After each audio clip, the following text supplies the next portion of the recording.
So today my topic is about strategy. It's about a strategy and actually an experiment that I'm going to do this week. The experiment is I'm going to not post on my Facebook profile for 7 days. If it goes well and if the results are good, I plan to do it even longer. We'll just see how it goes. But there's 5 reasons that I've decided to do this. Okay, first, confession. I'm a bit addicted to Facebook. I think I've actually mentioned this on live broadcasts before. I check into Facebook all the time. I am a relational person. I love connecting with you. That's why I love live broadcasts, because I get to connect with you and see your comments live. It's not a static video. And I love that because that's who I am. I'm relational. I love to connect. But Facebook has become a obstacle actually for me. And there was a big change I went through this last couple weeks. My membership community, authoraudienceacademy.com, we switched over to a private Facebook group. It has been amazing. So many great things, from a forum to a Facebook group. Now it's more active. We've just launched a book launch team where we're helping each other launch 99-cent books, reviewing books for each other, doing all sorts of things for accountability. It is amazing. But I wanted to be really active in it the first week or 2 of the transition to set the ground rules, just to make sure everything was running smoothly. It has started to overwhelm me. And so my life coach and I met on Wednesday, and I just told her, I was like, Kathy, I am so overwhelmed right now. So reason number 1 that I'm taking a break from Facebook is I am stressed. I'm overwhelmed and I need some boundaries. Sometimes setting a boundary is good. If you have something going nonstop, notifications and answering people, and if somebody can get a hold of me and have access to me 24/7, that's not really showing that I have very good respect for me and my time and my brain power. And I just felt myself like a battery just draining away. We changed our plan for the life coaching session Wednesday, and she just walked me through some things about why I was feeling so overwhelmed. And I realized one of the big reasons was this Facebook group, but also because I'm already addicted to Facebook and checking it all day, every day. Now I see all the posts, and even turning off notifications for the group just wasn't cutting it. So I just decided I needed to set a boundary. Now I want to ask you, this is my experiment, but I want it to be relevant for you as well. I want you to think, is there a boundary you need to set? Now, it may not be you're going as crazy as I am, where you're saying, I'm going to not post on Facebook at all on my personal profile for a week. I'm still going to be active on my page. I'm still going to be active in my group, but in chunks of time. And I personally need to do this because I'm so addicted to Facebook that just to set a boundary, I tried that the last few days, it didn't work. Well, I have to do something extreme to break the habit. But for you, it may be something different. Maybe you need to set a boundary with email. Maybe you need to set a boundary with your device. Maybe you just turn off your device after a certain time, or you stop checking after a certain time so you can spend time with family. I don't know what it is for you, but think about it, because sometimes we need to set those boundaries for our own personal peace and stress levels. The second reason that I finally decided to do this is productivity. In a recent video broadcast, I talked about the book 12-Week Year. It's a great book, and I've talked about it a lot lately because it's one of the most recent books I've read. But in the book, he talks about setting buffer blocks. And this is nothing really new to me. It basically is chunking out your time in batches. So like I like to do that with my writing, my videos, and all of that. Really, really hard for me to apply on Facebook because I was so addicted. Sometimes I think you have to do something a little more extreme when you have such a strong addiction to something. What I'm doing is I'm actually not posting on my Facebook profile so that I'm not checking notifications. I'm not going to check the feed. I'm only going to log in through the Facebook Groups app and the Facebook Pages app for 1 week. I needed to do this for productivity so that I could start setting a pattern of I'm going to check it in the morning at this time, check into Facebook, check into my paid group, answer questions that I need to, check into my page, interact with you guys, and then check in maybe another time in the day, later in the day. And in 12-week year, he recommends 2 times a day, 1 or 2 times a day. But I was thinking if I could get myself in the habit of doing that for 2 times a day for a whole week, I might be able then to continue that even if I am still posting on my profile. So what I'm trying to do is I'm trying to break a habit. Have you ever tried that where you have to do something extreme to break that habit? The third reason for me is clarity. When we have things coming at us non-stop, all day, every day, it's really hard to have that clarity of mind because you're constantly bombarded. Now, I had some paid coaching with James Schramko last year, and he was really great in productivity and focus and all of that. And he said, turn off all your notifications, turn them off, from Facebook, go into your email, turn them off on your phone. And I did that. I did that last year, and it really helped because then I go in to check in Facebook instead of me being notified I have a new message.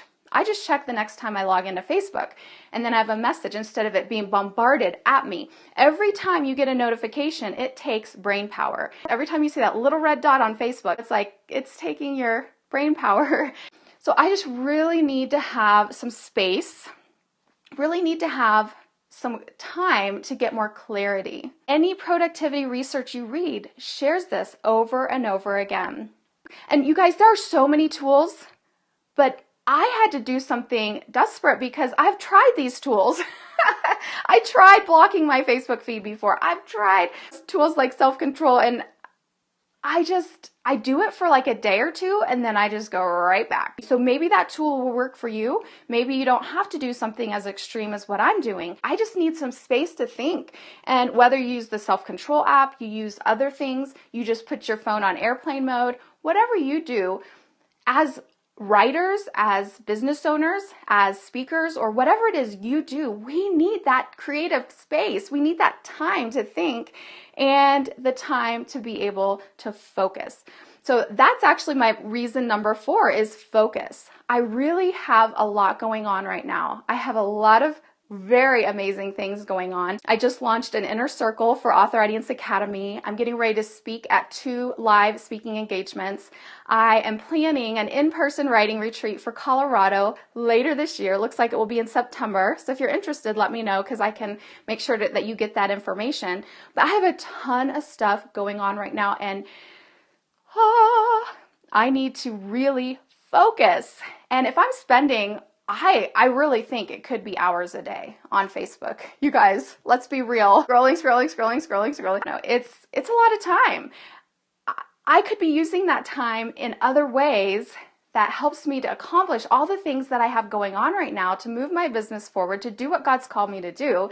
And so focus is the 4th one. And then the 5th one was probably the thing that put me over the edge, that really made me realize it's time. It's time to do something more drastic. I've tried for probably a couple years. I just have never been able to get this addiction to Facebook under control. It's like on my phone. I always want to check in. The 5th thing for me is the spiritual renewal. I am a follower of Christ. What I realized is that Facebook was actually coming before my relationship with God. It was taking time away from that very first priority in my life, that should be a first priority. Now for you, it might be your family. It might be something else that's your first priority.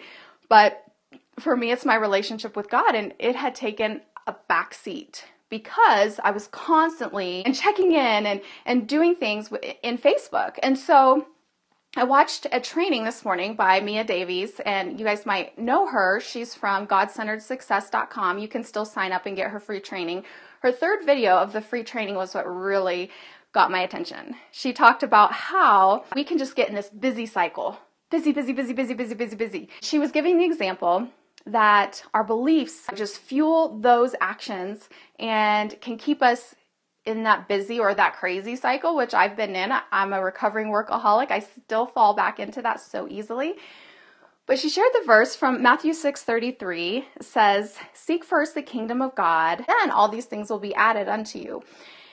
And she said, when we do the action that shows that we truly believe that, when we're seeking Him first, then all these things will be added unto you. God will give me clarity. He will give me the insight. He will show me what to do next. He will give me that productivity I need, but I need to put him first, and I need to show him with my actions. So maybe you need to show your family with your actions that they are coming before your business. Or maybe you need to show God in your life that you're able to show him with your actions that you're putting him first. It really got my attention that I need to take that action and to show that I'm serious, that God does come first. That was probably the tipping point for me to really go for this and to do it. I'm going to try it this week. My husband is doing it with me, CJ, so that will make it easier. And we're going to both just try for 7 days without posting on our personal profiles. I'll still be active on my page. I'll still be doing live broadcasts. I'll still be active in my Facebook group. But I'm going to see if I can try to break that addictive cycle for me. There are times that we may need to do something a bit drastic. There are times we may need to set boundaries. There are times we may need to say no and say no to a project or no to something because it's going to give us more life in the end. We're going to have less stress, more productivity, more clarity, more focus, spiritual renewal, and much more, deeper relationships with our families. And so I want to encourage you to take time away from your mobile device at times, to not be afraid to say no, to not be afraid to set a boundary if you need to. And it doesn't have to be forever. It can be for 3 hours. In the book, 12-Week Year, he recommends doing these breakout blocks where you spend at least 3 hours away from everything. Can you do that? Can you at least do 3 hours every week where you shut down all social media, everything, and you really focus on what's most important to you? Either your relationship with God, your family, something to get away from work and the things that you're doing, and see how it is, see how it feels. I already feel a sense of relief, and it's going to be interesting. After 7 days, I think I'm going to really see some amazing results, and I have a feeling I might continue, but I'll let you guys know here at the end of this experiment. We carry our phones with us everywhere.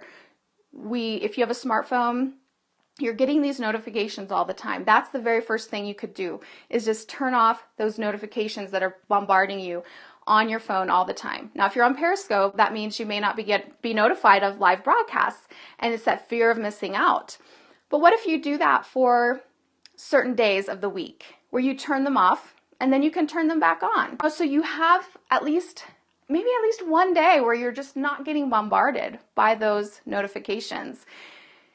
I think you'll find a difference. And I think you'll realize that you're actually being able to have an even a more abundant life. The Bible says in John 10:10, the thief comes to steal, kill, and destroy. But I, Jesus, come to give you life and life more abundantly. My theme this year is thrive. I want to thrive and have life more abundantly. I don't want things sucking life from me. And so I'm taking some radical steps. I'm getting life coaching. I'm doing all sorts of things to really move forward and to see growth in my life. And I encourage you to do the same. I just wanted to share this with you today and just encourage you. It's okay to say no. It's okay to set boundaries. We set boundaries on things that are valuable. There's usually a big fence around castles or different buildings that are valuable. The reason they set that boundary is because that thing is valuable. Don't be afraid at times to set those boundaries. Maybe not checking Facebook after 6 p.m. I have a friend that does that. I mean, there may be other things that you need to do. It's going to be different for everyone. But I just encourage you to find what's going to give you the most life, what's going to give you the least stress, and what's going to help you be the most effective you, because God has created you for a specific task. He's created you to be able to use your gifts and abilities in a certain way, and I don't want you to be held down. I don't want you to be distracted from that mission in life, from doing what you are called to do, from living in your sweet spot. And many times we can just get bogged down, whether it's television or social media or the internet or other things. And I just encourage you to take a deeper look and let go of anything that might be holding you back.